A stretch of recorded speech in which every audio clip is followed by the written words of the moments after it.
And we begin with the reigning champion, Ohio State Buckeyes, the world famous Ohio State Buckeyes.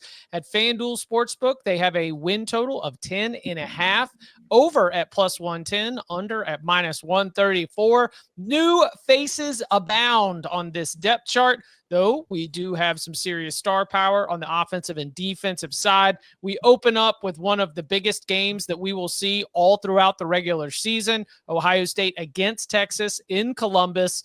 Then the rest of the regular season schedule unfolds where, we don't have that Oregon game. We don't have that extra at Illinois, obviously, given some of the commentary we had on the Fighting Illini yesterday. Nothing that you can run a spring game playbook for, but you get Penn State at home and then the finale against Michigan, the Ryan Day Classic. So, Tom, what are we doing with Ohio State in 10.5? Going over. We talked last year and Bud was on it while it was happening, and Ryan Day even kind of hinted at it, about like the load management for that team last year. I don't think this year's team can afford to load manage. I think that with the amount of inexperience that they have in the new starters and this schedule, which features a pretty difficult starter there with Texas and difficult games in the regular season once you get into conference play, unlike last season, I feel like Ohio State's going to have to come every week. And I think that if you look at their talent, a lot of questions, a lot of inexperience that needs to be answered, but it's still freaking Ohio State, man. And they're still going to be favored in every single one of these games. So over. They might lose one, but I don't know if they're going to lose two. I don't want to take the cop out and say this is a good number, but I think this is a very good number. This is not a number that I'm looking to bet at all. You figure they have 7 like automatics, barring something really, really weird happening, right? Grambling, Ohio, Minnesota at home, that's 3. At Purdue is 4. UCLA and Rutgers 5, 6. And I think at Wisconsin, Penn State at home. Well, yeah. And at Wisconsin I just don't think Wisconsin has the players to handle them. But that still leaves Texas, at Washington, at Illinois, host Penn State, at Michigan. If I have to pick something here, like I'm very slightly under.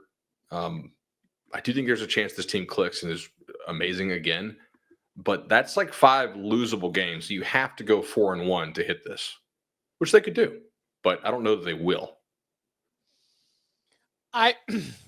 This is a reckless thought, but there is a chance that on a week-to-week kind of basis, even with all the star power that's gone, I could see this Ohio State offense, and maybe, Tom, with some of the aspects you're talking about, I could see them being more dangerous than they were in the regular season a year ago. So much of last season, we were concerned about that offensive line. And this is really, I guess, maybe 2 years in a row.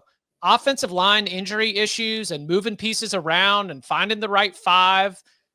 I mean, some of the buzz that I seem to be picking up is that Ryan Day and Ohio State's coaching staff are pretty excited about the offensive line and, being healthy and having real depth and being able to like have that be a strength of the team.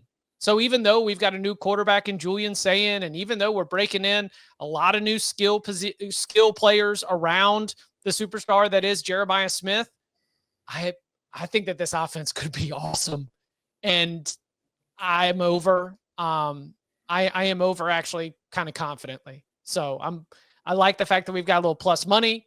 Might show up tomorrow in the win totals. And I understand that would be a sweat. Like Ohio State could lose to Texas, and then all of a sudden you're going the rest of the season. You cannot take another loss.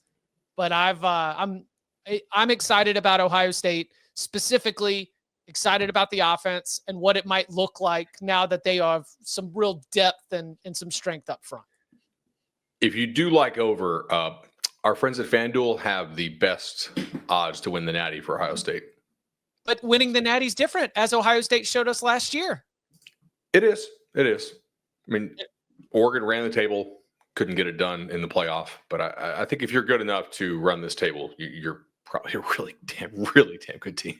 I saw as we were sort of setting this thing up and doing the intro, I saw username Retired Nurse in the tailgate suggested that the Ohio State was going to go 8-4. I'm guessing that was probably a troll, but it at least made my mind wander for a quick little bit of trivia. The last time in a season that was not COVID and was not an interim coach that Ohio State went 8-4 or did not win double-digit games. Luke Fickell's season in 2011.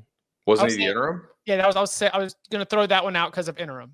They're 7-1 in the COVID year. They were 6-7 in Luke Fickell interim year. So it's been a long time. 2000. Was it pre-John Cooper? No, it was Tressel. No, it was Tressel. Okay, all right. Tressel. 2006? 2004. 2004. Okay. From 2005 to 2010, Jim Tressel's last 6 seasons, every single one of them was a Big Ten title and a top 10 finish. Of course, wins the title in 2002, but in 2004, they go 8-4 and finish in the top 20 nationally at the end of the season. So was it forced retirement, Nurse? I was going to say he's sick. That boy's sick. All right, so we're over, under, right? And Danny's also on the under.